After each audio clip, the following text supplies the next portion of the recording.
Believe it or not, just 4 years ago in 2020, the Philadelphia Eagles were a 4-win team. And I have never seen such a bad season become such a good thing for a team. First off, 2020 was of course the COVID season, so they only had to play in front of a few thousand fans, which I'm sure they appreciated. In week 1, the Eagles got out to a 17-0 lead on the road against the then Washington football team, and they completely fell apart mainly due to 3 bad turnovers by Carson Wentz. That loss set the tone for what would be a 4-11-1 season that would get Wentz benched and Doug Peterson fired. In the season's final game, already eliminated from playoff contention, Peterson and the Eagles front office purposely lost for better draft positioning. They had 10 inactives. They didn't dress Wentz, and when then rookie Jalen Hurts posed a threat to win the game with just a 3-point deficit in the fourth quarter, he got pulled in favor of Nate Sudfeld. If the Eagles had won that game, they'd have picked 9th in the 2021 NFL draft. Instead, they picked 6th. In the lead up to the draft, the Dolphins came calling.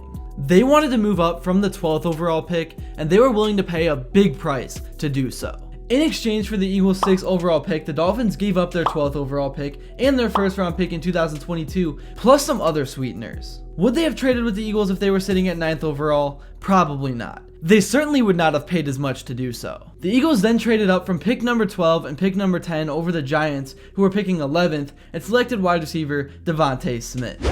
With the 10th pick in the 2021 NFL Draft, the Philadelphia Eagles select Devontae Smith, wide receiver, Alabama. With their 2022 first-round pick acquired from the Dolphins, the Eagles traded up a couple spots for defensive tackle Jordan Davis. The Eagles also then had a high pick in round 2 in the 2021 draft, which was used to select Landon Dickerson, who has been named to the Pro Bowl in each of the last 3 seasons. In the aftermath of the 2020 season, Wentz was mad that he had gotten benched and he wanted to be traded. The Eagles otherwise probably would have just rolled with him in 2021, but realizing that keeping an unhappy quarterback in town would be unproductive, and I mean, he also stunk in 2020, Howie Roseman probably did about as well as he could have in terms of recouping value, in return, getting a 3rd and 2nd round pick. In April of 2022, the Eagles made a major swap of draft picks with the Saints in advance of the 2022 draft, with the 16th overall pick from the Colts being the key piece.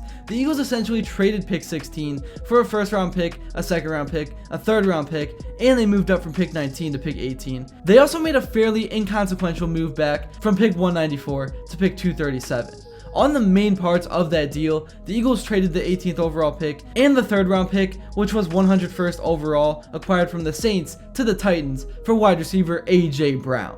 The 2022 Saints finished with a 7-10 record, and their first round pick in 2023, which now was owned by the Eagles, ended up being 10th overall. With the Bears on the clock at pick number 9, the Eagles traded up 1 spot for just the cost of a 4th round pick to select Georgia defensive tackle Jalen Carter, who many believed to be the most talented prospect in that draft. The 2023 Saints missed the playoffs as well, and their 2nd round pick in 2024 was now owned by the Eagles, and that was used to trade up for Iowa cornerback Cooper DeJean. And on a side note, the Eagles traded picks 50, 53, and 161 to Washington for picks 40, 78, and 152. Pick number 78 became Jalix Hunt, who closed the season strong and was a factor in the Super Bowl and is poised to start in 2025. The trade of Wentz also cleared the way for Jalen Hurts, who, would eventually become a Super Bowl MVP.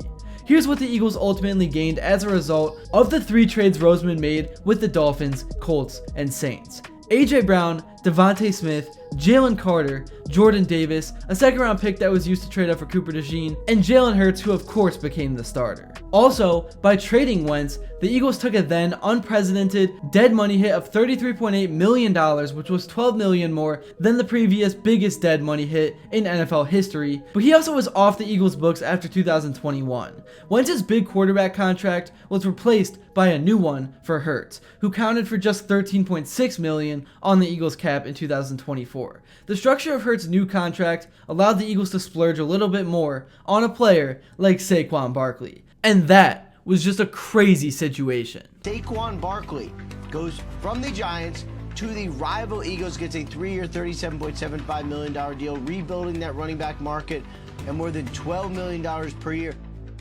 Yeah, exactly. Just broke. Yeah, homegrown. What broke? Saquon, 3 years, 37.75.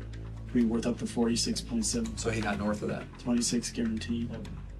Wait, over 13 a Now year. it beats the franchise tag number and has a maximum average per year salary of $15,800. So coming into the 2024 season, the Eagles had an absolutely stacked roster.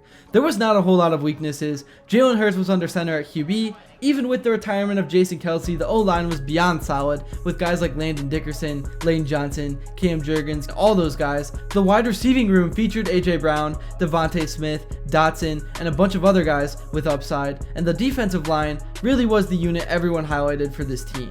Jordan Davis, Jalen Carter, Nolan Smith, there were some beasts down there, and then the young secondary had so much potential. I mean, whenever you take those Big Ten linebackers, especially from schools like Iowa, you know what you're getting. The Eagles, of course, started out the 2024 season in Brazil, a wild back and forth game where guys were just slipping all over the field. The Packers even took the lead late with a touchdown to Christian Watson, but then with 4 minutes and 42 seconds left in the game, it was Saquon Barkley that took one up the middle into the end zone to give the Eagles the game-winning touchdown. But the beginning of the season was not smooth sailing. The Eagles lost by 1 point to the Atlanta Falcons, and they got blown out by Baker Mayfield and the Tampa Bay Buccaneers on the road, giving them flashbacks of what happened before in the playoffs where Nick Sirianni got popcorn dumped on his head. But after that, something clicked. The Eagles figured everything out. They went on one of the biggest runs in football history, winning 13 out of their final 14 games. They had a ton of momentum heading into the playoffs. In the wildcard round, they took on their week 1 opponent in the Green Bay Packers, a game that they won 22-10. Then they played the Rams at home, and that was a crazy game. I think the elements definitely helped them, but not really though, because they were playing Matthew Stafford, who is used to being around cold environments, and he nearly miraculously led the Rams to a comeback win. But with the season on the line, the Eagles defense, and especially the secondary, stood strong. Moving on to the NFC Championship, the Eagles took on the Washington Commanders, and I thought this was going to be a great game. It was 2 great storylines. Jaden Daniels put together a record-setting rookie season, but this game was underwhelming to say the least. The Eagles showed no mercy, winning by 30 points. And then off to the Super Bowl, the Eagles went. And once again, great storyline. Pressure, lofting one, end zone incomplete. There's a flag at the 10. Hang on, there's a penalty. Holding, number 24, defense. He's got his left hand on his back. I don't know. Mike, listen, I think on this stage, I think you let him play. Obviously, Mahomes. Butker, up, got it.